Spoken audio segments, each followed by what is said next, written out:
Si vous souhaitez en apprendre plus sur l'anatomie, la physiologie et surtout les pathologies des reptiles et amphibiens en captivité, on vous propose maintenant à l'achat le replay d'une formation en ligne entièrement dédiée à ces thématiques. Cette formation s'est déroulée initialement en visioconférence live en février 2023. Elle était présentée par les vétérinaires spécialistes Clément Payusso et Lionel Schilliger, tous deux diplômés de la spécialité herpétologie du Collège européen de médecine zoologique. Ils exercent également tous les deux dans la clinique spécialisée Argos-Pénac à Paris. Le replay qu'on vous propose aujourd'hui peut être suivi aussi bien par les détenteurs d'animaux, amateurs comme professionnels, que par toute personne ayant à gérer la prise en charge de reptiles et amphibiens dans leur activité, comme par exemple les vétérinaires non spécialistes ou leurs assistants. Avec l'achat de ce replay, vous aurez accès à la totalité des 6 heures de cours dispensés par les vétérinaires, ainsi qu'au support PDF de leur présentation en téléchargement.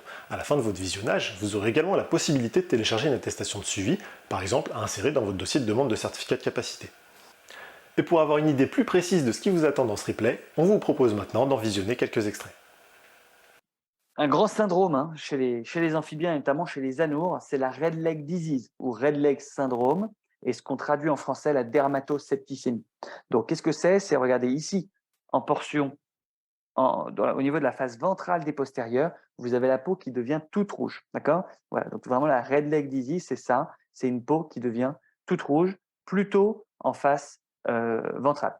En fait, pourquoi est-ce qu'elle devient rouge ici? Rappelez-vous, hier, je vous ai dit, ça c'est une zone où la peau est plus mince. Donc en fait, les capillaires sanguins se voient beaucoup plus facilement. Et donc, quand vous avez une infection cutanée, vous avez une hyperémie, c'est-à-dire que les vaisseaux vont être beaucoup plus gros, beaucoup plus nombreux aussi, l'organisme va en produire plus, et donc forcément, vous avez des rougeurs qui vont apparaître. Bon. Et pourquoi est-ce qu'elles apparaissent, ces rougeurs? Très souvent, c'est parce vous avez une infection cutanée avec des bactéries gram négatives. Vous en avez tout un tas, donc Aeromonas, Pseudomonas, etc. Une des plus reconnues, c'est Aeromonas hydrophila. Mais en fait, ça, c'est une bactérie qui se retrouve dans les matières fécales des amphibiens de manière très courante. Donc, en fait, c'est des bactéries, mais qui vont venir secondairement. C'est-à-dire que parce que l'animal va pas bien, parce que son immunité est moins bonne, parce que les conditions d'environnement sont pas bonnes, vous avez ces bactéries qui viennent attaquer l'animal. Donc voilà, il ne faut pas se dire vilaines bactéries, elles sont méchantes. Non, non, votre environnement, il n'est pas bon, et donc ces bactéries sont venues. Alors, par contre, une fois qu'elles sont là, c'est très difficile à traiter. Vous avez un taux de mortalité qui est élevé. Et comme je vous l'ai dit hier, dès que vous avez une infection cutanée chez un amphibien, le pronostic vital, il est engagé parce que défaut d'oxygénation, vous avez perte de protéines, perte d'ions, etc. Donc, un pronostic vital qui est engagé. Le diagnostic, il est clinique, microbiologique.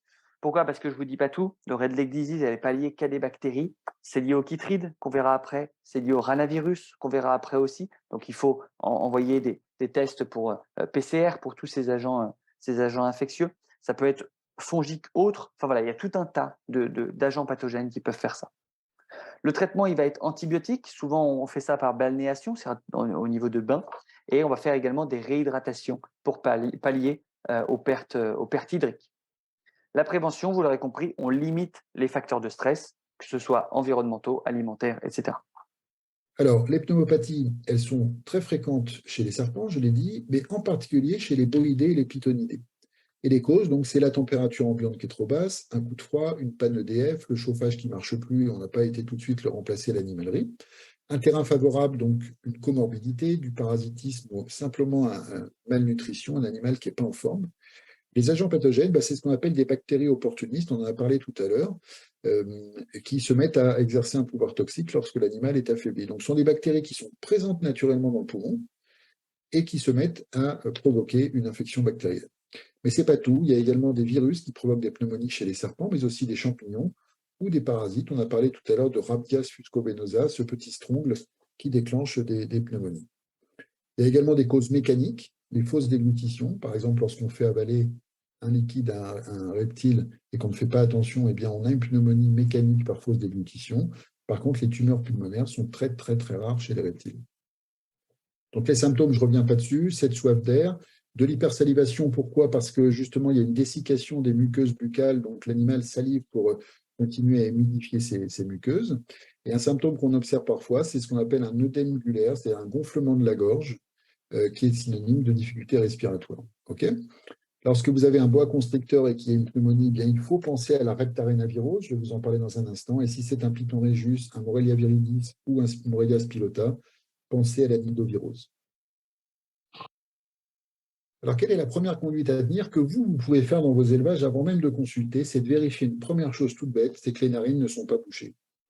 Parce que lorsque vous avez un rhume et que vous avez le nez bouché, quand vous dormez, vous avez la bouche ouverte. C'est obligatoire. C'est pareil pour un reptile. Si les narines sont bouchées, l'animal va respirer la gueule ouverte alors qu'il n'a aucune infection pulmonaire. Et d'après vous, qu'est-ce qui peut boucher les narines chez un reptile? C'est des fragments de mue, du substrat. Il y a beaucoup de reptiles qui plongent la tête dans le substrat pour attraper une proie. Par exemple, les gécoléopards qui chopent des grillons, ils remuent la queue et bim, ils se mettent la tête dans le substrat. Et en mettant la tête dans le substrat, il arrive qu'il y ait des petites particules qui obstruent les deux narines et qui provoquent ensuite une respiration gueule ouverte. Donc, vérifier la perméabilité des narines. Deuxième chose qu'il faut faire, et ça, vous pouvez également le faire, c'est vérifier la perméabilité des coânes. Les coânes, vous vous souvenez, ce sont ces petits trous qui sont percés dans le plafond buccal et qui permettent la communication entre les narines, les fosses nasales et la cavité buccale. Eh bien, si vous avez ici, comme là, regardez, vous voyez, une mucosité très importante qui est ressortie de la coâne, l'animal ne peut pas respirer, donc aura la gueule ouverte. Donc c'est pareil, je le dis aussi pour mes confrères et consoeurs vétérinaires, il faut bien vérifier ça en consultation parce que vous pouvez faire tous les antibiotiques du monde sur un serpent qui a une pneumonie. Si on ne lave pas les coânes et qu'on n'enlève pas ce qui est présent dans les coânes, l'animal ne pourra jamais guérir parce qu'il va se réinfecter perpétuellement. Et ce pus qui est dans les coânes, souvent c'est solide, c'est presque comme du mastic. C'est parfois un petit peu plus liquide, mais ça peut être vraiment très solide. Donc, on vérifie les narines, 2, on vérifie les coânes. Et alors, là, je passe rapidement parce que c'est ce qu'on appelle le diagnostic différentiel. Ça, c'est plutôt pour mes amis vétérinaires qui nous écoutent. C'est pour vous montrer toutes les causes possibles qu'il y a de pneumopathie chez les reptiles. C'est énorme. Il y a des causes non infectieuses et des causes infectieuses, bactériennes, virales, fongiques et parasitaires. J'ai entouré ce qui est le plus fréquent. C'est les bactéries de la famille des Enterobacteriaceae pour les pneumonies bactériennes. En ce qui concerne les virus, c'est le paramyxovirus, le falavirus, qui est analogue au virus de la maladie de Carré chez les chiens, qui touche pas uniquement, mais on va dire en majorité les serpents venimeux, l'arénavirus de l'IBD, le nidovirus, et puis Rhabdias, ce parasite des voies respiratoires. Alors parlons une petite minute de cette nidovirose, qui est la principale virose respiratoire des pitonnidés.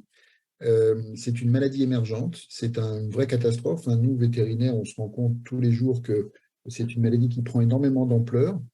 Elle est provoquée par un virus donc de l'ordre des nidovirales, d'où son nom. C'est un ordre assez proche des coronavirus. Et les espèces cibles, c'est les pitons, mais surtout, retenez ceci, c'est trois espèces, le piton royal, le piton vert et le piton tapis. Ça, c'est vraiment, en Europe, les 3 serpents qui sont le plus touchés. Alors finalement, un piton royal qui a une nidovirose, vous voyez, il a le même comportement, la même attitude qu'un serpent qui a une pneumonie classique. Sauf que, je vais quand même vous donner une petite astuce. Quand on inspecte la cavité buccale, il y a généralement une pharyngite qui est très marquée. C'est-à-dire que l'orifice glottique est généralement très très rouge, comme on le voit là. D'accord? Ça, c'est un symptôme assez classique d'infection par le nidovirus. Le diagnostic se fait par PCR. Vous avez tous connu ça avec le Covid. La technique PCR est beaucoup utilisée en médecine vétérinaire. Et là, notamment, on fait un petit lavage trachéal, plus un écouvillon dans la cavité buccale. On envoie au laboratoire et en 3-4 jours, on a le résultat positif ou négatif. Et si c'est positif et que le serpent est dans une pièce d'élevage, tous les pitons réjus vont choper le nidovirus et tout le monde va mourir. C'est malheureux, mais c'est comme ça. Pas de traitement. On peut traiter les surinfections pulmonaires avec des antibiotiques, mais simplement, ça va retarder un petit peu la mort de l'animal, mais ça ne va pas le soigner. Si vous êtes intéressé par l'achat de ce replay, on vous donne rendez-vous sur notre site www.repticf.fr, rubrique achat de ressources pédagogiques. On vous souhaite à toutes et à tous une excellente formation.